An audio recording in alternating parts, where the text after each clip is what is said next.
എന്തുകൊണ്ടാണ് മലയാളികൾ മമ്മൂട്ടി എന്ന നടനെ വളരെ സ്നേഹത്തോടെയും ആദരവോടെയും മഹാനടൻ എന്ന് വിളിക്കുന്നത്? അഭ്രപാളിയിൽ ഒരുപാട് വേഷങ്ങൾ ചെയ്ത് ഫലിപ്പിച്ച മമ്മൂട്ടി എന്ന മഹാനടൻ അഭ്രപാളിക്ക് പുറത്തെ ഒരു മഹാമനസ്സിന്റെ ഉടമ കൂടിയാണ്. നമുക്കറിയാം, കേരളത്തിൽ കഴിഞ്ഞ കുറച്ച് ദിവസങ്ങളുണ്ടായ കനത്ത മഴയിലും അതുമൂലമുണ്ടായ പ്രകൃതി ദുരന്തങ്ങളിലും കേരളം ഒരു ദുരന്ത ഭൂമിക്ക് സമാനമായിരിക്കുകയാണ്. ഈ ദുരന്ത ഭൂമിയിലേക്ക് സഹായവുമായി എത്തിയിരിക്കുകയാണ് മലയാളത്തിന്റെ മെഗാസ്റ്റാർ മമ്മൂട്ടി. നമുക്കറിയാം, ഈ ദുരന്തത്തിൽ ഏറ്റവും കൂടുതൽ ദുരന്തങ്ങളുണ്ടായ സ്ഥലങ്ങളിലൊന്നാണ് കോട്ടയം ജില്ലയിലെ കൂട്ടിക്കലിൽ കനത്ത മഴയും അതുമൂലം മണ്ണിടിച്ചിലും ഉരുൾപൊട്ടലും ഉണ്ടായി. ഇതോടെ നിരവധി വീടുകളാണ് കൂട്ടിക്കലിൽ നിലം പതിച്ചത്. കൂടാതെ നിരവധി പേർ മരണപ്പെടുകയും ചെയ്തു. ഇത്തരത്തിൽ കൂട്ടിക്കൽ വളരെ വലിയൊരു ദുരന്തമാണ് ഈ മഴക്കെടുതിയിൽ നേരിട്ടത്. കൂട്ടിക്കലിലെ ജനങ്ങൾ ഇപ്പോൾ പറയുന്നത്, ഞങ്ങളുടെ വീടും സമ്പത്തും എല്ലാം നഷ്ടമായിരിക്കുകയാണ്. ഞങ്ങൾക്കാകെ ബാക്കിയുള്ളത് ഞങ്ങളിപ്പോൾ ഉടുത്തിരിക്കുന്ന വസ്ത്രം മാത്രമാണ്. അത്തരത്തിൽ തങ്ങളുടെ ജീവിതത്തിലെ സകല സമ്പാദ്യവും നഷ്ടമായ കൂട്ടിക്കലിലെ സഹോദരങ്ങളെ നെഞ്ചോട് ചേർത്തുകൊണ്ട് അവർക്കുള്ള സഹായം നൽകിയിരിക്കുകയാണ് മഹാനടൻ മമ്മൂട്ടി.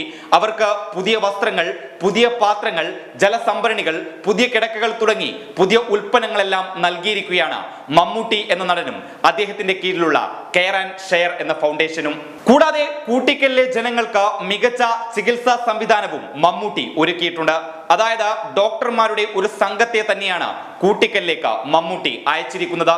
ഇതുകൂടാതെ കൂട്ടിക്കലിലെ ജനങ്ങൾക്ക് ചികിത്സക്ക് ആവശ്യമായ എല്ലാ സാമഗ്രികളും മമ്മൂട്ടി അയച്ചിട്ടുണ്ട് എന്നുള്ളതാണ് ഏറ്റവും ശ്രദ്ധേയകരമായ ഒരു കാര്യം. ഇത്തരത്തിൽ മമ്മൂട്ടി ഇവർക്കുള്ള സഹായം ചെയ്തത് മാറി നിന്നുകൊണ്ടല്ല, മറിച്ച് ഇവർക്കിടയിൽ ഇറങ്ങിച്ചെന്നാണ്. അതായത് കൂട്ടിക്കലിലെ ജനങ്ങൾക്ക് ചികിത്സാ സൗകര്യങ്ങൾ മമ്മൂട്ടി ഒരുക്കിയത് മമ്മൂട്ടി നേരിട്ട് നിർദ്ദേശിച്ച ഡോക്ടർമാർ വഴിയാണ്.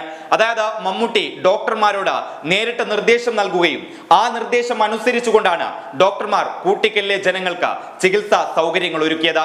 കൂടാതെ ഈ ദുരന്തം നടക്കുന്ന സമയത്ത് മമ്മൂട്ടി സ്ഥലത്തുണ്ടായിരുന്നില്ല. അപ്പോൾ അദ്ദേഹം ചെയ്തത് തന്റെ കെയർ ആൻഡ് ഷെയർ ഫൗണ്ടേഷനിലെ 2 ഉദ്യോഗസ്ഥരെ കൂട്ടിക്കലിലേക്ക് അയക്കുകയും അവിടെ നിന്ന് ഒരു റിപ്പോർട്ട് ആവശ്യപ്പെടുകയുമായിരുന്നു. അതായത് മമ്മൂട്ടിയുടെ നേതൃത്വത്തിൽ കൂട്ടിക്കലിലെ ജനങ്ങൾക്ക് ഇപ്പോൾ നൽകിയ പുതിയ വസ്ത്രങ്ങൾ, പാത്രങ്ങൾ, കിടക്കകൾ, മറ്റു ഉപകരണങ്ങൾ ഇതൊക്കെ ആദ്യഘട്ടത്തിലുള്ള സേവനം മാത്രമാണ്.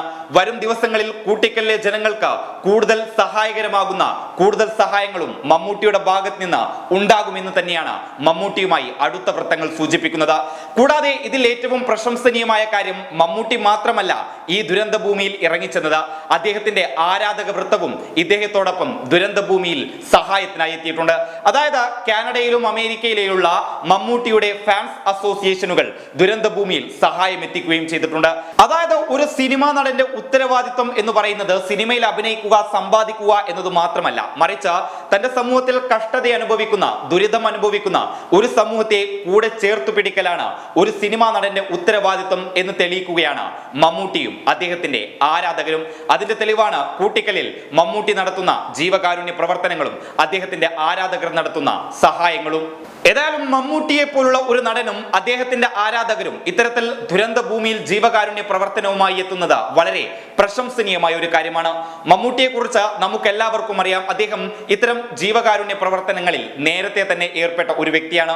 ഒരിക്കലും ജീവകാരുണ്യ പ്രവർത്തനങ്ങൾ തന്റെ ബ്രാൻഡിംഗ് ഉയർത്താൻ വേണ്ടി ഉപയോഗിക്കുന്ന ഒരു വ്യക്തിയല്ല മമ്മൂട്ടി എന്നതും നമുക്കെല്ലാവർക്കും അറിയാവുന്ന ഒരു കാര്യം കൂടിയാണ്. ഏതായാലും കേരളം ഇത്തരത്തിൽ വളരെ വലിയ ഒരു ദുരന്തം നേരിടുന്ന ഒരു സമയത്ത് മമ്മൂട്ടിയെ പോലുള്ള നടന്മാർ രംഗത്ത് വന്നത് വളരെ ശുഭകരമായ വാർത്തയാണ്. ഏതായാലും മമ്മൂട്ടി എന്ന നടന്റെ ഇത്തരം പ്രവർത്തനങ്ങൾ പ്രചോദനം ഉൾക്കൊണ്ടുകൊണ്ട് കേരളത്തിലെ മറ്റു നടന്മാരും അവരുടെ ആരാധകരും കേരളത്തിന്റെ ദുരന്ത ഭൂമിയിൽ സഹായവുമായി എത്തട്ടെ എന്ന് നമുക്ക് പ്രതീക്ഷിക്കാം. News desk public Kerala.